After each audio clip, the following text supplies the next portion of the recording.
ये वाकया इस्लाम की सबसे पहली और सबसे अहम जंग का है। इस जंग को कहा जाता है गज़वाए बद्र। ये वही दिन था जब सच्चाई और झूठ, ईमान और कुफ्र आमने सामने खड़े थे और पूरे आलम ने देखा कि अल्लाह की मदद कैसी उतरती है। रात का अंधेरा ढल चुका था, सुबह का नूर फैलने ही वाला था और बदर के रेगिस्तान की रेत पर दो फौजें आमने सामने थीं।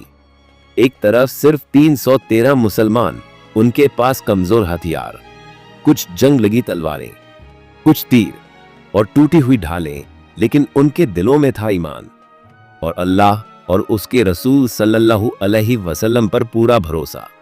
दूसरी तरफ 1000 से ज्यादा मुशरिक, उनके पास चमचमाते हथियार, ताकतवर घोड़े और ऊंट और बड़ा लश्कर। दुनियावी नजर से यही फौज हावी नजर आती थी। सहाबा के दिल तेजी से धड़क रहे थे, लेकिन उनकी नजरें सिर्फ रसूलुल्लाह सल्लल्लाहु अलैहि वसल्लम पर जमी थी।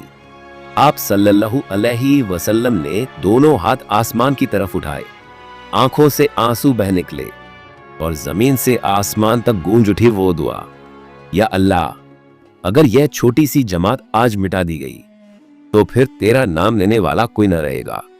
यह दुआ आसमान को चीर देती है और उसी लम्हे अल्लाह की रहमत का पैगाम आता है।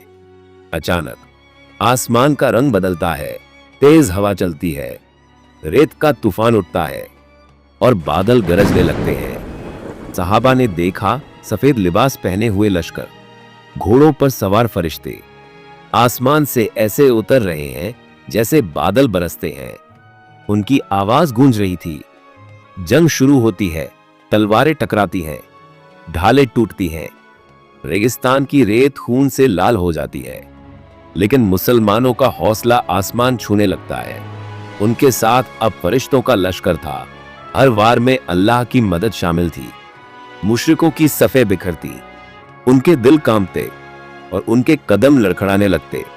313 मुसलमान अब 1 लाख की ताकत बन चुके थे और बदर का रेगिस्तान गवाह बना कि जंग तलवारों से नहीं बल्कि ईमान और अल्लाह की मदद से जीती जाती है। उस दिन जमीन पर एक छोटी जमात थी, लेकिन आसमान से उनके पीछे था लश्कर फरिश्तगान।